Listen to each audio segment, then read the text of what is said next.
नमस्ते। आज हम बात करने वाले हैं भारत के ग्रीन एनर्जी स्टॉक्स के बारे में। देखिए, 2026 तक ये एक बहुत ही जबरदस्त निवेश का मौका बन सकता है। तो चलिए इस विश्लेषण में हम ये समझने की कोशिश करते हैं कि आखिर इस सेक्टर में इतनी हलचल क्यों मची हुई है और असली मौके छिपे कहाँ हैं। हाँ, लेकिन आगे बढ़ने से पहले एक बहुत ज़रूरी बात, ये जो भी जानकारी हम यहाँ दे रहे हैं वो सिर्फ सूचना के लिए हैं। इसे किसी भी तरह की फाइनेंशियल एडवाइस बिल्कुल न समझें। कोई भी निवेश करने से पहले ये बहुत ज़रूरी है कि आप किसी पेशेवर से सलाह ज़रूर लें। तो आज हम क्या क्या कवर करने वाले हैं। सबसे पहले हम बात करेंगे भारत की रिन्यूएबल एनर्जी की सुनामी के बारे में। फिर देखेंगे कि इस ग्रीन गोल्ड रश में मौके कहाँ हैं। उसके बाद नज़र डालेंगे इस सेक्टर के बड़े खिलाड़ियों पर। फिर समझेंगे कि एक अच्छा ग्रीन पोर्टफोलियो कैसे बनाया जा सकता है। और आखिर में 2026 के लिए हमारा इन्वेस्टमेंट आउटलुक क्या है, इस पर बात करेंगे। चलिए शुरू करते हैं हमारे पहले सेक्शन से, भारत की रिन्यूएबल एनर्जी सुनामी।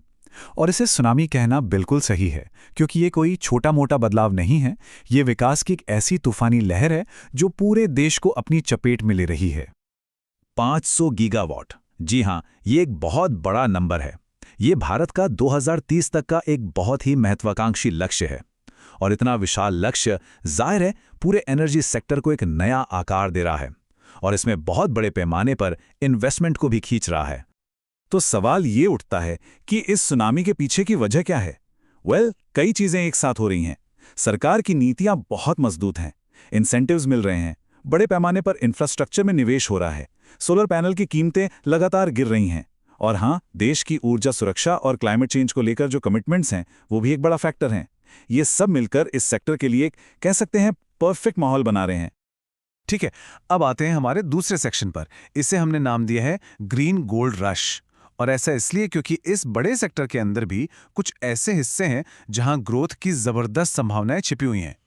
इनमें 3 सबसेक्टर हैं जिन पर सबकी नज़र है। पहला, सोलर और विंड पावर, जहां लगातार नई कैपेसिटी बढ़ाई जा रही है। दूसरा है इलेक्ट्रिक गाड़ियों के लिए चार्जिंग इंफ्रास्ट्रक्चर, जिसका एक नेशनल नेटवर्क तैयार हो रहा है। और तीसरा, ग्रिड का मॉडर्नाइजेशन और एनर्जी स्टोरेज। ये तीनों ही बहुत तेजी से आगे बढ़ रहे हैं।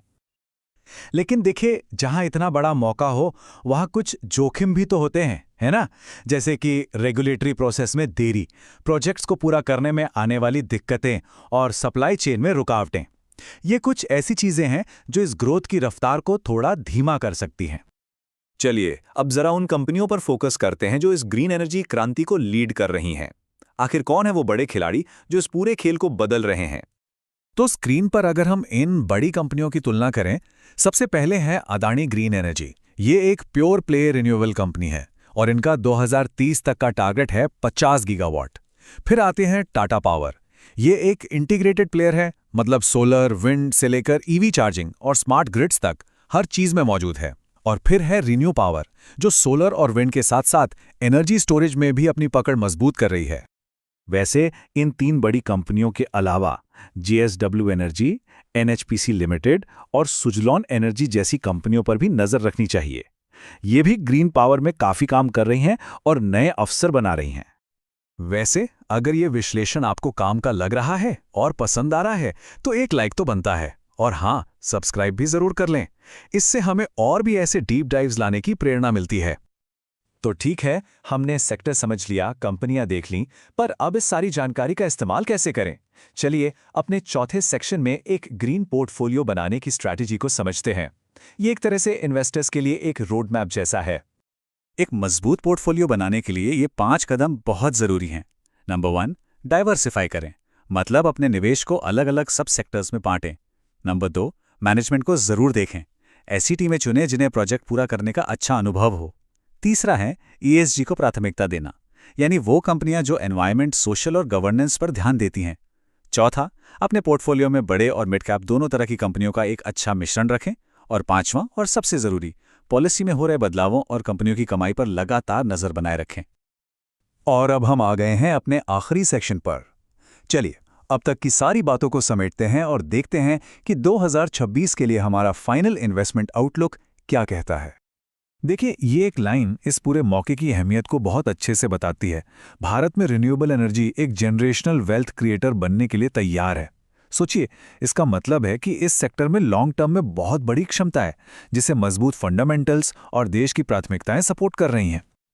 और अगर आप इस विषय पर और भी गहराई से विश्लेषण और जानकारी चाहते हैं तो हमारी वेबसाइट repleteequities.com पर जरूर विजिट करें। जाते जाते बस इतना ही कहूंगा कि अगर ये जानकारी आपको अच्छी लगी हो तो इसे लाइक जरूर करें और हमारे चैनल को सब्सक्राइब करना बिल्कुल ना भूलें, ताकि भविष्य में आने वाले किसी भी विश्लेषण को आप मिस ना करें। और हाँ, एक बार फिर से याद दिला दूं कि यहाँ दी गई सारी जानकारी सिर्फ एजुकेशनल पर्पस के लिए है। इसे किसी भी तरह की इन्वेस्टमेंट एडवाइस ना समझा जाए। हमारे साथ जुड़ने के लिए बहुत बहुत धन्यवाद। जल्द ही मिलेंगे एक और दिलचस्प टॉपिक के साथ।